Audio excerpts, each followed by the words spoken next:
After seeing *Inglourious Bastards*, I wish history will turn out that way. So welcome to the 6th special of my Tarantino movie recap, and today is *Inglourious Bastards*. Yeah, let's kill those Nazis. Whoa. So *Inglourious Bastards*, the story is we have an alternative turn about history and the events that happened on the Second World War.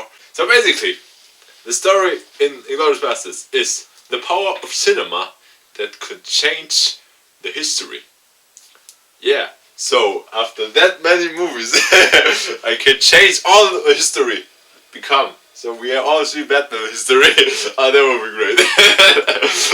And when we speak cinema, there is this little cinema in France. There is the main point of the movie. They saw the propaganda movie Nation's Pride, or in German, Stolz der Nation. Just like in Pulp Fiction, the movie is separate in 3 storylines. The first is about the cinema owner, Shoshana Dreyfus. Shoshana Dreyfus. I'm talking more French. Again, one. Shoshana Dreyfus. French girl from a Jewish family. And speaking of Jews, the second important character is the colonel of the SS, Hans Landa, played by Christoph Waltz, and is also known under his code name Jew Hunter. And the third one is Lieutenant Aldo Rain from Tennessee. Yes, played by Brad Pitt. And finally we have again a great role from Brad Pitt after Seven and Snatch. That's my favorite movies from Brad Pitt. Again, this movie is, to my top 3 Brad Pitt performances. And Aldo Rain is commanding a small unit of soldiers. There are Jewish Americans, most of them. The guys have just one mission. Boss, you bring me 100 Nazi scalps. Why? They have no better things to do. And so Aldo Rain and his boys are known as the Bastards. So the title group of that movie. And their mission is to spread terror among the Nazi troops. Like Aldo Rain himself says, their battle plan is guerrilla tactics like Apache warriors.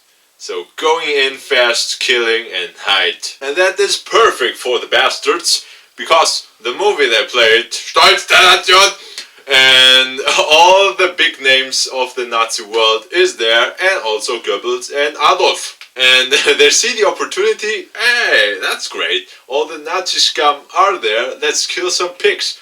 Let's infiltrate there and blow them to pieces. Operation Kino. This is led by Lieutenant Archie Hickok. They get the mission from Winston Churchill and Austin Powers. Just like Mike Myers says in the movie, there are too much rotten eggs in the basket. And what we gonna do? Blow up the basket. Brad Pitt. Okay, he always plays Brad Pitt stylish. So as I said, in Seven he was great, and in Snatch I really loved him.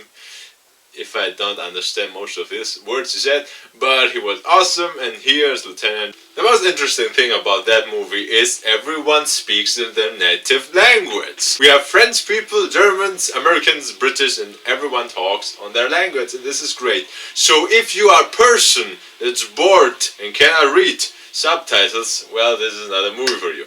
And let's speak about the actor that steals the show from everyone. Christoph Waltz, the Austrian one. He was known before on little TV roles in Austria and Germany, and now, thanks to Quentin, does roll up big and show Hollywood and screw Germans because they are so stupid and don't give him big roles. He just was born to play that role. Hans Landa from the SS. And he speaks also 4 languages fluently. He speaks perfect German, English, French, and Italian. For me, Christoph Waltz must be the first name that appears on the movie, but because it was his first role in Hollywood, and Brad Pitt is such a beauty and known in so many movies, he was the first name. But real, it's Waltz that steals the show from everyone.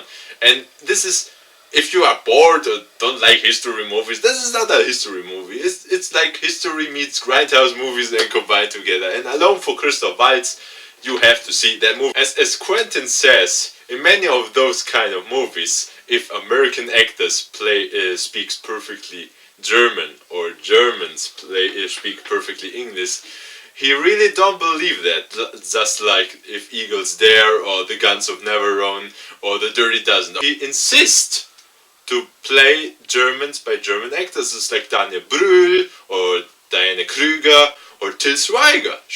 Yeah. Til Schweiger. I really like Til Schweiger in this movie, and many of Germans here complain and don't really like this actor.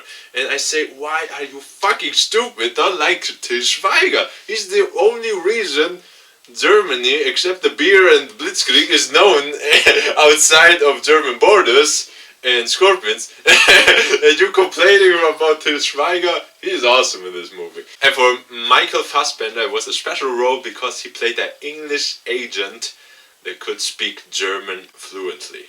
I don't know if he speaks German in real fluently, but he has German roots. Let's talk about the soundtrack, and this is one of many reasons because I love Quentin Tarantino. He uses spaghetti western themes, and everything you put spaghetti western theme makes the scene bigger. The scale of this scene becomes so big. Alone for that, I love Tarantino. And he continues that way to Kill Bill and Django Unchained. And I hope in Hateful Eight he will blow up my ears. And alone, the first scene.